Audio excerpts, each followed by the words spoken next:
Hey there, Randy Walker with WorldTennisMagazine.com and also representing the Mardy Fish Children's Foundation Tennis Championships, where I serve as the tournament director of the $15,000 USTA Pro Circuit ITF World Tennis Tour entry-level pro tennis tournament, and wanted to talk a little bit today about wild cards in tennis. So obviously this has been a hot topic of late with regard to the ITF World Tennis Tour Women's 35K tournament in Nairobi, Kenya, where a woman from Egypt who could barely play tennis, like could not hit a serve, no UTR. If she did have a UTR, it would be -1.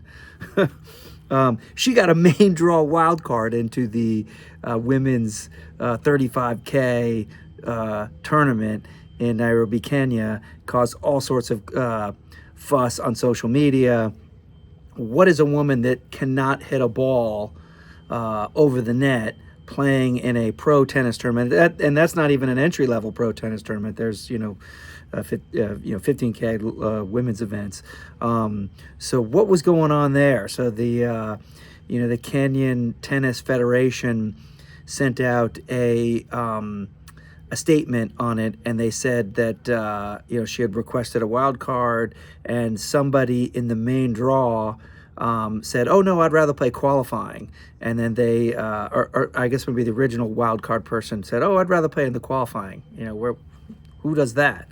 And then this woman got into the tournament. So I think there's going to be more investigation on that, as far as the bottom. But one thing that everybody's, kind of discussing in the context of this is you can't sell wild cards. If you're a tournament director, you cannot accept financial compensation in exchange for an entry into a tournament. Wild cards, if you don't know, these are entries, free entries into tennis tournaments, whether it be the main draw or the qualifying rounds. That your ranking will not qualify you for to get into the main draw of a tournament or qualifying of a tournament. Or if you're a late entry and you just don't go through the process and you need a wild card to get into the tournament, entering late or so forth. So that is what a wild card is. But you cannot pay for a wild card, and there've been several very dubious wild cards that you see mainly, mostly, almost entirely on these lower levels of pro tennis, on the 15K level, all the way up to challengers and so forth. And I've seen a player with a woman player with a 4.0 UTR rating, not an NTRP rating, a 4.0 UTR rating, get into the qualifying of a 75K tournament, which is also, that's not the level there. But these wild cards are not for sale. And one of the things that we do at the Mardy Fish Children's Foundation Tennis Championships here in Vero Beach, Florida, is we make all of our wild cards open for players to play to earn them. You got to earn your wild card into our $15,000 tournament. So we have wild card tournaments that determine places in the draw. So how it works with us on the USTA Pro Circuit is the USTA, they provide us with one main draw singles wild card, 2 qualifying singles wild cards, and 2 main draw doubles wild cards. So we have a tournament that will give out those wild cards based on merit. And so, some of the reasons why we did this is, one, is just that's the fair way to do it.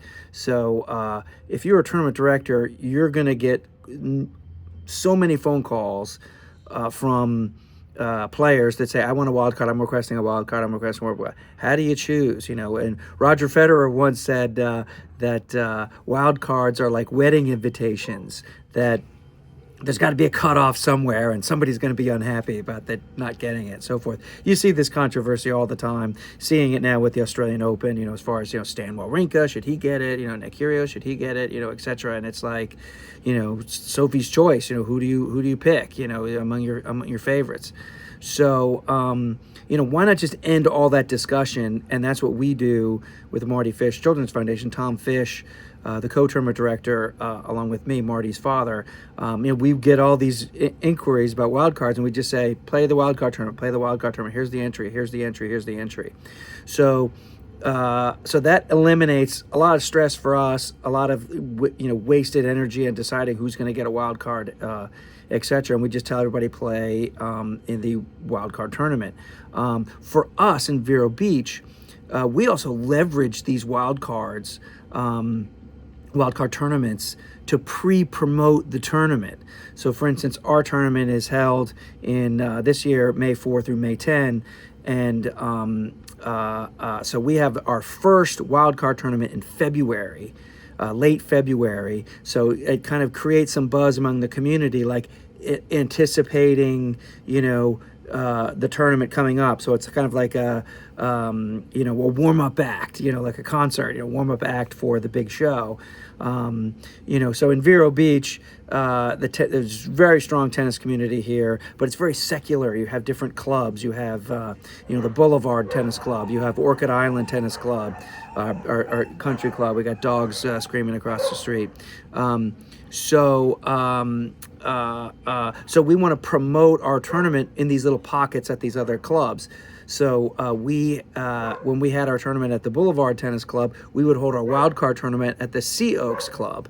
And that would get the Sea Oaks people all excited, and we'd pre-promote the tournament there. Sea Oaks is where our main draw tournament's going to be this year, but we've had the wild card there since 2018 for the last few years. And also Sea Oaks, amazing crowds. I mean, there's a video that I have on YouTube channel here that's called the World's Greatest Wild Card Tournament. And that's it at Sea Oaks. We get about 400 people, 300 to 400 people would come and watch the finals and the matches there. And it's an amazing tournament. And now we're going to keep having the wild card tournament there, but we've translated that into host the main draw tournament. So it's going to be the greatest, futures event in the world later this year. So we hold that tournament in late February. So we get some pre-buzz with that. A lot of locals play in it, etc. And the winner of the tournament gets a main draw wild card, and the runner-up gets a qualifying wild card. And the players are always very appreciative of the opportunity. They get great match play. They earn their opportunity to play. And those wild card tournaments, those are kind of the avenues where you can get the weekend warrior player who wants to test their skills against good players. For instance, a couple years ago, we have a lot of locals that play. We have, people who are 60 years old who play in the tournament, just for fun and so forth. And, that kind of, for a wild card tournament, that's accepted. It's not an official tournament.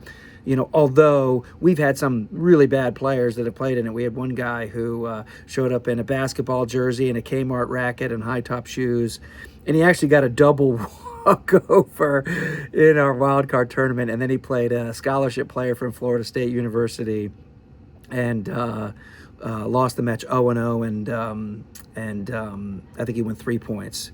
And the player almost had a golden set. He said there was the first set, it was 6-0. He lost 1 point, and he said that the one shot that his opponent called out to win his point, he said was foot in.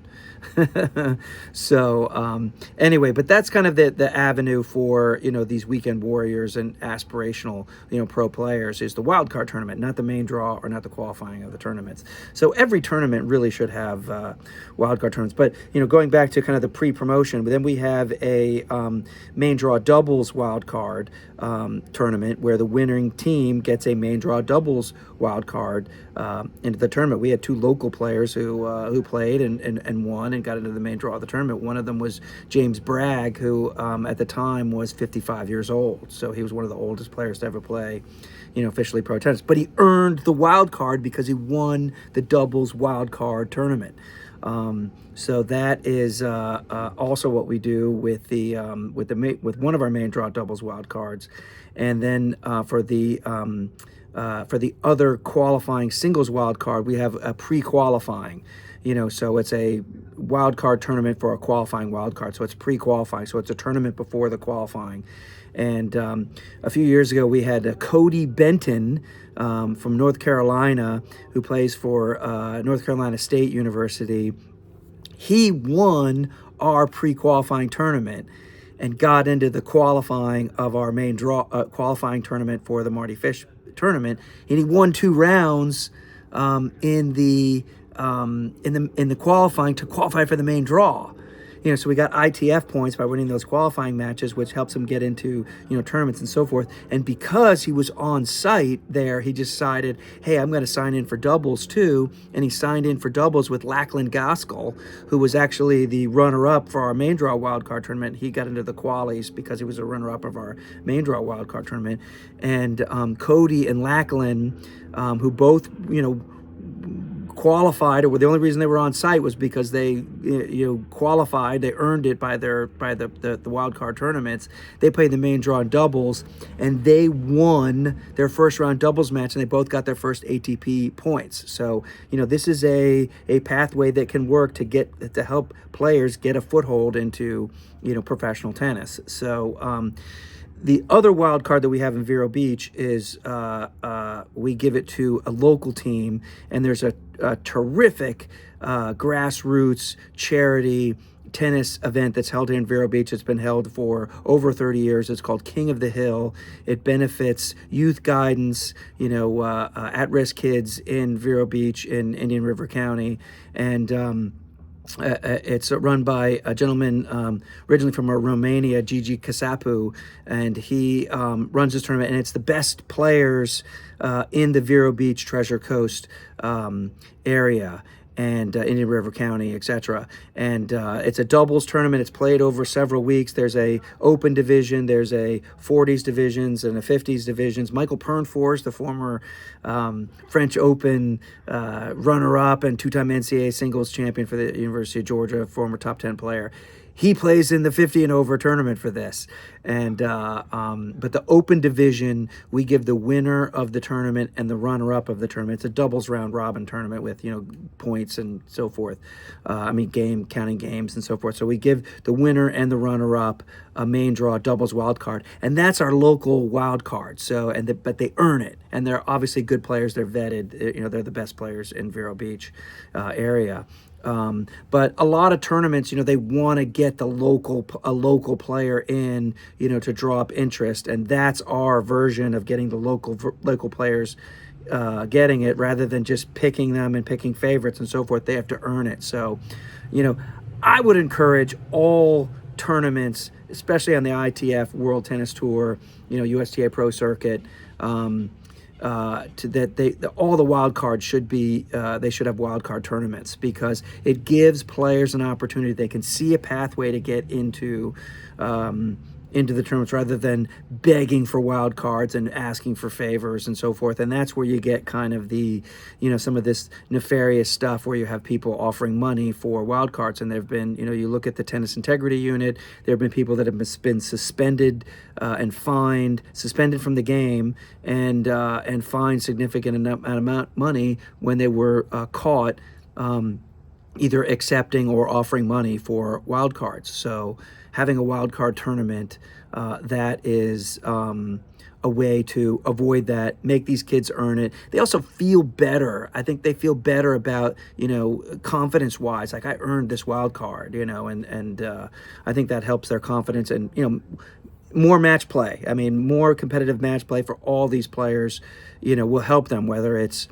trying to get better for your high school team, or trying to get better for your college team, or, just trying to get a foothold into professional tennis. Yeah, those are some comments on the wildcard. You can go to tennisverobeach.com, and I outline all of the wildcard events that we have leading into our Mardy Fish Children's Foundation Tennis Championships, May 4 through May 10 at the Sea Oaks Beach and Tennis Club. So late February, we have the main draw singles wild card where the runner-up gets a qualifying wild card. That's going to be also at Sea Oaks Beach and Tennis Club. And then in April, we have our main draw doubles wild card tournament, which is going to be held at the Moorings Yacht and Country Club, also in Vero Beach. Beautiful club right on the water. The main draw doubles wild card is going to be held there. April, I don't have the dates right in front of me, but if you go to tennisverobeach.com, it's all on the UTR website too, by the way. And then our pre-qualifying is going to be held at the Vero Beach Tennis and Fitness Club at Timber Ridge. That was the site of our main event the last 3 years. And the winner of that will get an entry into the qualifying tournament for the Mardy Fish Children's Foundation Tennis Championship. So just wanted to share some thoughts on wild cards. You know, the other thing that I was going to mention, and I think I posted this on another video, but there really should be some sort of minimum standard for a wild card if a tournament and a tournament director decides not to have a wild card tournament. I mean, obviously the logistics sometimes for that is difficult with court time and timing and so forth, but there's got to be a minimum standard. I mean, you have to be able to say like this in order for, if you're going to get a promoter's going to get a wild card, the tournament director is going to get a wild card on the condition that the player has to have a minimum UTR of X for a 15K tournament, for a 25K tournament, for 50K tournament, etc., for men and women respectively, because there's just some people will just say, hey, I want to give my financial advisor's daughter a wild card into the tournament, and she's barely a high school player and she's playing in a main draw tournament and so forth. So there really needs to be some sort of minimum standard, or the national federation has to approve it. For instance, maybe the USTA has to approve the wild cards. I mean, the wild card can be at the discretion of the tournament director, but they have to get a rubber stamp from the federation, whether it's the USTA or Lawn Tennis Association in Britain or the Croatian Tennis Association or whatever. So anyway, just a few things about wild cards. Go to tennisverobeach.com and check out all of our wild cards. If you're an aspiring tennis player and you are looking to get into a men's 15K tournament, go there and take your shot at our wild card tournament. So anyway, Randy Walker from Vero Beach, Florida, talking wild cards. Follow me on Twitter at Tennis Publisher, and read my articles at worldtennismagazine.com.